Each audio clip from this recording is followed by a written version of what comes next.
ಎಲ್ರಿಗೂ ನಮಸ್ಕಾರ. ನಾನಿವತ್ತು ಪುಳಿಯೋಗರೆ ಪೌಡ್ರ್ ಮಾಡೋದು ಹೇಗೆ ಅಂತ ತೋರಿಸ್ತಿದ್ದೀನಿ. ಇದು ಒಂದು 50 ರಿಂದ 60 ನಾನು ಬ್ಯಾಡಗೆ ಮೆಣಸಿನ್ಕಾಯಿ ತೊಗೊಂಡಿದ್ದೀನಿ. ಉರಿ ಸಣ್ಣ ಉರಿಯಲ್ಲೇ ಉರಿಬೇಕು. ಖಾರ ಮೆಣಸಿನ್ಕಾಯಿ 15 ತೊಗೊಂಡಿದ್ದೀನಿ. ಗುಂಟೂರು ಮೆಣಸಿನ್ಕಾಯಿ 10 ತೊಗೊಂಡಿದ್ದೀನಿ. ಸ್ವಲ್ಪ ಎಣ್ಣೆ ಹಾಕೋತಿದ್ದೀನಿ, ಇಲ್ಲ ಹಂಗೆ ಉರಿಯೋದಕ್ಕೆ ಘಾಟ್ ಬರುತ್ತೆ, ಸ್ವಲ್ಪ ಹುರ್ಕೊಳ್ಳೋದಕ್ಕಾಗೋದಿಲ್ಲ.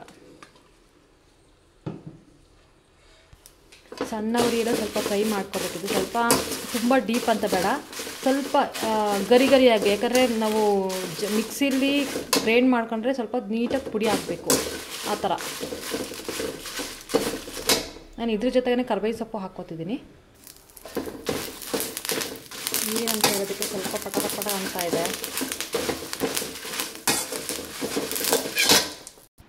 ಇದಾಗಿದೆ.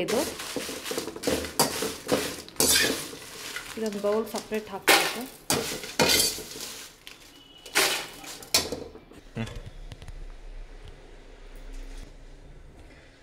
ಇದು 1 ಕಪ್ ಅಳತೆಯಲ್ಲಿ ತಗೋತಿದ್ದೀನಿ. 2 ಕಪ್ಪು ಧನಿಯಾ ಹಾಕ್ತಾ ಇದ್ದೀನಿ.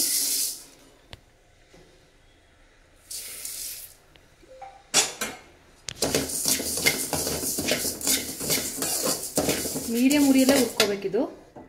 ಮೀಡಿಯಮ್ ಫ್ಲೇಮಲ್ಲೇ ಇರಬೇಕು, ಸ್ವಲ್ಪ ಗರಿ ಗರಿ ಆಗೋ ಥರ.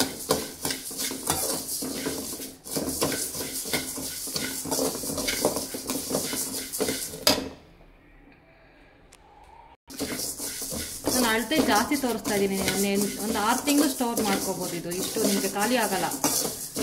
ಚಿಕ್ಕ ಸ್ಮಾಲ್ ಅಂತಂದರೆ 1 ಟೈಮ್ 2 ಟೈಮ್ ಸೇಮ್ ಅದೇ ಟೈಮಿಂಗ್ ಆಗುತ್ತೆ. ಒಂದು ಅರ್ಧ ಗಂಟೆ ಟೈಮ್ ಸ್ಪೆಂಡ್ ಮಾಡೋದು ಇದರಲ್ಲಿ. ಇಷ್ಟು ಅರ್ಧ ಗಂಟೆ ಒಳಗೆ ಮುಗೀತದೆ. ಇದೆಲ್ಲ ಉಟ್ಕೊಂಡು ತಕ್ಕೊಳ್ಳೋದೆಲ್ಲ ಮಿಕ್ಸಿಯಲ್ಲೇ ಗ್ರೈಂಡ್ ಮಾಡಿಕೊಂಡ್ರೆ ಮುಗಿದೋಗುತ್ತೆ.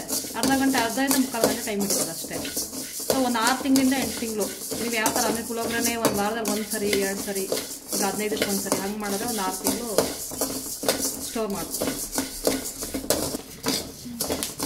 ಇದಾಗಿದೆ. ಇದು ಮೆಣಸಿನ್ಕಾಯಿ ಹಾಕಿದ್ದೀನಿ, ಅದ್ರ ಜೊತೆಲೆ ಹಾಕ್ಕೋತೀನಿ.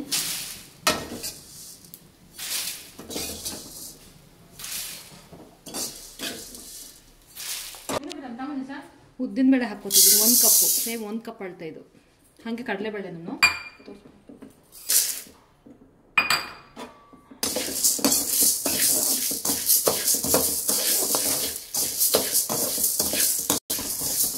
ನೋಡಿ. ಇದು ಕಲರ್ ಚೇಂಜ್ ಆಗಿದೆ.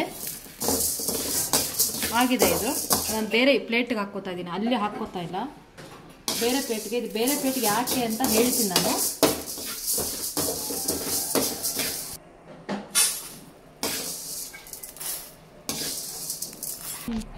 ಇದೇ ಕಪ್ ಅಳತೆಯಲ್ಲಿ ಅರ್ಧದಷ್ಟು ಜೀರಿಗೆ ತಗೋತಾ ಇದ್ದೀನಿ.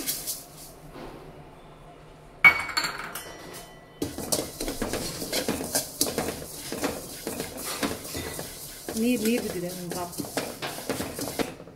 ಅದೇ ಕಪ್ ಅಳತೆಯಲ್ಲಿ 1/4 ಭಾಗಕ್ಕಿಂತ ಒಂದು ಚೂರು ಜಾಸ್ತಿ ತಗೊಂಡಿದ್ದೀನಿ. ಯಾಕಂದರೆ ಇದು ಆಲ್ರೆಡಿ ಖಾರ ಇದು ಖಾರ ಮೆಣಸಿನ್ಕಾಯಿ ಹಾಕಿದ್ದೀನಿ. ಇದೊಂದು ಸ್ವಲ್ಪ ಟೇಸ್ಟ್ಗೆ ಖಾರ ಜಾಸ್ತಿ ಬೇಕು ಅಂದವರು ಅರ್ಧ ಕಪ್ ಹಾಕ್ಕೊಳ್ಳಿ. ಜೀರಿಗೆ ಎಷ್ಟು ಹಾಕ್ಕೋತೀರೋ ಅರ್ಧ ಕಪ್ ಹಾಕ್ಕೊಡಿ. ಖಾರ ಓಕೆ ಮೀಡಿಯಮ್ ಸಾಕು ಅಂದವರು ಒಂದು 1/4 ಕಪ್ಗಿಂತ ಸ್ವಲ್ಪ ಜಾಸ್ತಿ. ಇದು ಸ್ವಲ್ಪ ಉರಿ ಕಡಿಮೆಯಲ್ಲೇ ಉರಿಬೇಕು. ಎಲ್ಲನೂ ಉರಿ ಕಡಿಮೆಯಲ್ಲೇ ಉರಿಬೇಕು. ಆಗಿದೆ. ಇದು ತಗೊತೀನಿ. ಇದಕ್ಕೆ ತಗೋತಾ ಇದ್ದೀನಿ. ಮೆಣಸಿನ್ಕಾಯಿ ತಗೊಂಡಿದ್ದೀನಿ, ಅದಕ್ಕೆ ತಗೋತಾ ಇದ್ದೀನಿ. ಹಿಂಗೆ ಗುದ್ದಕ್ಕೆ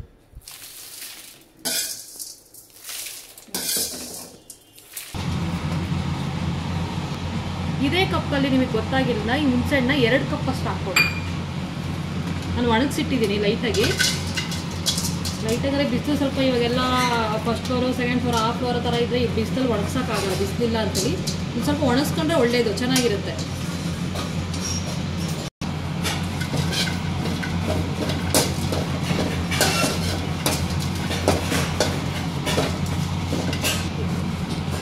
ನಿಮಗೆ ಉರಿಯೋಕ್ಕೆ ಜಾಸ್ತಿ ಕಷ್ಟ ಆಯ್ತಂದ್ರೆ ಲಾಸ್ಟಿಗೆ ಹುಣಸೆಹಣ್ಣು ಹುರ್ಕೊಳ್ಳಿ. ಹುಣಸೆಹಣ್ಣು ಹುರ್ಕೊಳ್ಳೋ ಥರ ಮಾಡಿರಿ. ಸ್ವಲ್ಪ ಒಂದು 2 ನಿಮಿಷ ಹಿಂಗೆ ತಿರುಗಿಸ್ಬಿಟ್ಟು, ಆಲ್ರೆಡಿ ಬಿಸಿಲಲ್ಲಿ ಒಣಗಿಸ್ಕೊಂಡಿರ್ತೀರ ಲೈಟಾಗಿ. ಸೊ ಸ್ವಲ್ಪ ಹಿಂಗೆ ಅಗಲ ಮಾಡಿ ಇದೇ ತಪ್ಪಲಲ್ಲಿ ಬಿಟ್ಟು ಆಫ್ ಮಾಡಿಬಿಟ್ರೆ ಒಂದು ಸ್ವಲ್ಪ ಹೊತ್ತಿಗೆ ಗರಿ ಗರಿ ಆಗುತ್ತದು. ಈ ಥರ ಅಗಲ ಮಾಡಿ ಬಿಟ್ಟರೆ ಇನ್ನೂ ಐಟಮ್ ಹಾಕೋದಕ್ಕೆ ಇನ್ನೊಂದು ಕಡಾಯಿ ಇಟ್ಕೊಂಡು ಸ್ವಲ್ಪ ಒಂದು 2 ಸ್ಪೂನ್ ಅಷ್ಟು ಎಣ್ಣೆ ಹಾಕ್ಕೊಂಡು, ಯಾಕಂದರೆ ಎಣ್ಣೆ ಯಾವುದಕ್ಕೂ ಜಾಸ್ತಿ ಯೂಸ್ ಮಾಡಿಲ್ಲ ನಾನು, ಇದಕ್ಕೆ ಬಿಟ್ಟು. ಮೆಣಸಿನ್ಕಾಯಿಗೆ ಅದು ಸ್ವಲ್ಪ ಎಣ್ಣೆ ಹಾಕಿರೋದಷ್ಟೇ. ಸ್ಟವ್ ಹಚ್ಚಿರೋದು. ಎಣ್ಣೆ ಕಾದಿದೆ. ಸ್ವಲ್ಪ ಇಂಗು ಹಾಕ್ತಾಯಿದ್ದೀನಿ. ಪುಡಿ ಇಂಗು ತೊಗೊಂಡಿದ್ದೀನಿ. ನಮ್ಮ ಹತ್ರ ಆ್ಯಕ್ಚುಲಿ ಗಟ್ಟಿ ಇಂಗು ಸಿಕ್ಕಿಲ್ಲ, ಹಾಗಾಗಿ ಪುಡಿ ಇಂಗು ತೊಗೊಂಡೆ. ಇದಕ್ಕೆ 1 ಸ್ಪೂನು ಅರಿಶಿನದ ಪುಡಿ, ಸ್ವಲ್ಪ ಒಂದು ಹಿಂಗೆ ಅಂದು ಸ್ವಲ್ಪ ಅಷ್ಟೇ ಮುಗಿದು. ಸ್ಮೆಲ್ ಬರುತ್ತೆ, ಗೊತ್ತಾಗುತ್ತೆ ನಿಮಗೆ ಸ್ಮೆಲ್ ಬರ್ತಿದ್ದಂಗೆ ಇದಾಗಿದೆ ಅಂತ ನಿಮಗೆ ಗೊತ್ತಾಗುತ್ತೆ ನೋಡಿ. ಇಷ್ಟೇ.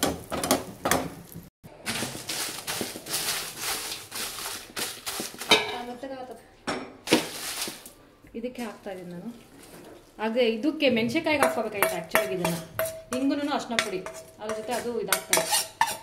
ಹಿಂಗು ಏನೋ ಎಷ್ಟು ಅಂತ ಅಳತೆ ಹೇಳಿಲ್ಲ ಅಂತಂದ. ಹಿಂಗು ಸೇಮ್ ಅರಿಶಿನ ಎಷ್ಟು ಹಾಕೋತೀರ ಅಷ್ಟು ಹಿಂಗು ಒಂದು ಸ್ಪೂನು, ಒಂದು ಕಾಲು ಸ್ಪೂನು ಹಿಂಗೆ. ಹಂಗೂ ಅದು ಆ ಹಿಂಗು ಪರಿಮಳ ಬರ್ತಾ ಇಲ್ಲ ಅಂತ ಅಂದಾಗ, ಈಗ ಪುಳಿಯೋಗರೆ ಮಾಡ್ಕೋತೀರ ಗೊತ್ತಾ, ಪುಳಿಯೋಗರೆ ರೈಸ್ ಮಾಡ್ಕೋತೀರ, ಆ ಟೈಮಲ್ಲಿ ಒಂದು ಸ್ವಲ್ಪ ಹಿಂಗು ಮಿಕ್ಸ್ ಮಾಡ್ಕೊಳ್ಳಿ. ಹಿಂಗೂ ಒಂಚೂರು ಅರಿಶಿನ ಬೇಕಂದ್ರೆ ಮಿಕ್ಸ್ ಮಾಡ್ಕೊಳ್ಳಿ.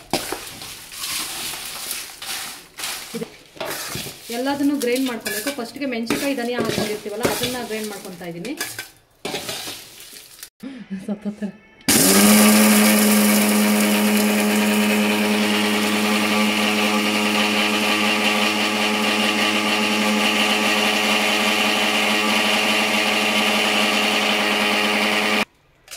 ಮೆಣಸಿನ್ಕಾಯಿ ಹಾಕೋತಾ ಇದ್ದೀನಿ. ಗರಿ ಗರಿ ಆಗಿದೆ ನೋಡಿ, ಇದು ಗೊತ್ತಾಗುತ್ತೆ ನಿಮಗೆ, ಮುರಿಯೋದೆಲ್ಲ ಗೊತ್ತಾಗುತ್ತೆ.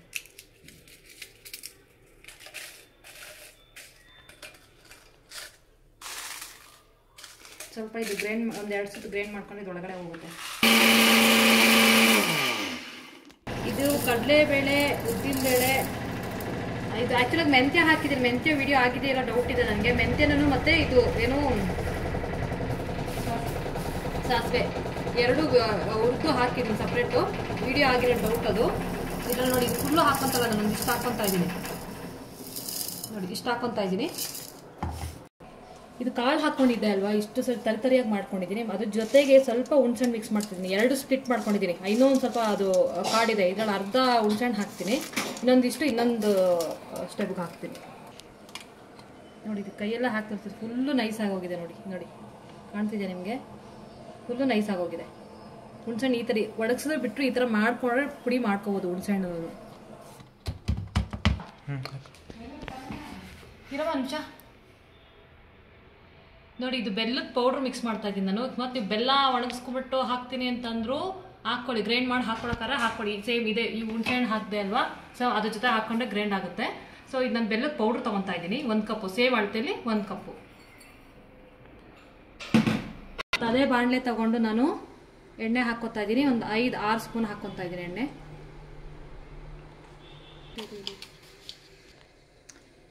ಎರಡು ಸ್ಪೂನು ಸಾಸಿವೆ ಹಾಕ್ಕೊತಾ ಇದ್ದೀನಿ ನಾನು.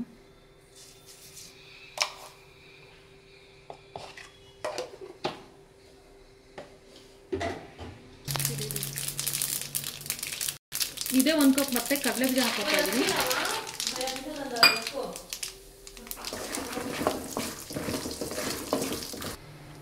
ಮತ್ತೊಂದು ಸ್ವಲ್ಪ ಒಂದು ಅರ್ಧ ಕಪ್ಪು ಉದ್ದಿನಬೇಳೆ ತಗೊಂಡಿದ್ದೀನಿ. ಉದ್ದಿನ ಕಾಳು ಹಾಕ್ತಾ ಇದ್ದೀನಿ.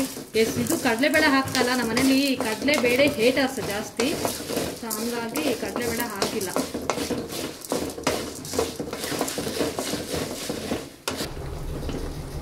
ಕರಿಬೇವು ಹಾಕ್ತಾ ಇದ್ದೀನಿ. ಎಷ್ಟು ಕಪ್ಪಲ್ಲಿ ತಗೊಂಡಿದ್ದೀನಿ, ನಿಮ್ಗೆ ಎಷ್ಟಾಗುತ್ತೆ ನೋಡಿ ಅಷ್ಟು ಹಾಕ್ಕೊಳ್ಳಿ. ಇದಕ್ಕೆ ಕಪ್ಪೆಳ್ಳು ಹಾಕಬೇಕು. ಸೊ ಕಪ್ಪೆಳ್ಳು ನಮ್ಮ ಮನೇಲಿ ತಿನ್ನಲ್ಲ, ಹಾಗಾಗಿ ಬಿಳಿ ಎಳ್ಳು ತಗೊಂಡಿದ್ದೀನಿ ನಾನು. ಬಿಳಿ ಎಳ್ಳು ಹಾಕ್ತಾ ಇದ್ದೀನಿ, ಎಣ್ಣೆಗೆ ಹಾಕೋತಾ ಇದ್ದೀನಿ.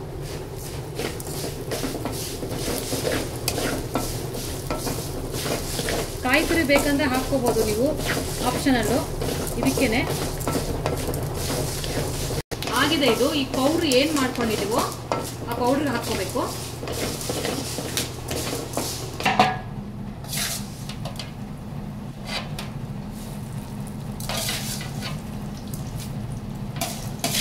ಹಿಂಗೆ ಮಿಕ್ಸ್ ಮಾಡಿ ಇದನ್ನ ಸೇಮ್ ಸ್ಟೋರ್ ಮಾಡಿ ಇಟ್ಕೋಬೋದು. ಇದಕ್ಕೆ ಉಪ್ಪು ಹಾಕಿಲ್ಲ ನಾನು. ಉಪ್ಪು ನೀವು ಅದೇ ಒಗ್ಗರಣೆ ಟೈಮಿಗೆ ಉಪ್ಪು ಆ್ಯಡ್ ಮಾಡ್ಕೊಳ್ಳಿ. ಉಪ್ಪು ನಾನು ಮುಂಚೆನೇ ಆ್ಯಡ್ ಮಾಡಿದ್ರೆ ಇದು ಖಾರ ಹೋಗ್ತಾ ಹೋಗ್ತಾ ಹೋಗ್ತಾ ಖಾರ ಸವಿತಾ ಹೋಗುತ್ತೆ ಇದು ಪೌಡರ್ದು. ಸೊ ಹಂಗಾಗಿ ಉಪ್ಪು ಆ್ಯಡ್ ಮಾಡಿಲ್ಲ. ನೀವು ಯೂಸ್ ಮಾಡೋ ಟೈಮಲ್ಲಿ ಉಪ್ಪು ಆ್ಯಡ್ ಮಾಡ್ಕೊಳ್ಳಿ. ಇನ್ನು ಇದರಲ್ಲಿ ಈ ವಿಡಿಯೋದಲ್ಲಿ ಏನಾರ ಇದು ಮೆಜರ್ಮೆಂಟ್ ಏನಾದರೂ ಹೇಳಲಿಲ್ಲ ಅಂತಂದರೆ ನಾನು ಕಮೆಂಟ್ ಸೆಕ್ಷನಲ್ಲಿ ಕಮೆಂಟ್ ಮಾಡಿ ಮೆಜರ್ಮೆಂಟ್ ಎಷ್ಟು ಏನು ಅಂತಂದ್ಬಿಟ್ಟು ನಾನು ರಿಪ್ಲೈ ಮಾಡ್ತೀನಿ. ನಾನು ಈ ವಿಡಿಯೋ ಇಷ್ಟ ಆಗಿದ್ರೆ ನನಗೆ ಲೈಕ್ ಮಾಡಿ, ಸಬ್ಸ್ಕ್ರೈಬ್ ಮಾಡಿ, ಶೇರ್ ಮಾಡಿ. ಸಬ್ಸ್ಕ್ರೈಬ್ ಮಾಡೋದು ಮಾತ್ರ ಮರಿಬೇಡಿ, ಸಪೋರ್ಟ್ ಮಾಡಿ. Thank you so much. Take care. Bye bye.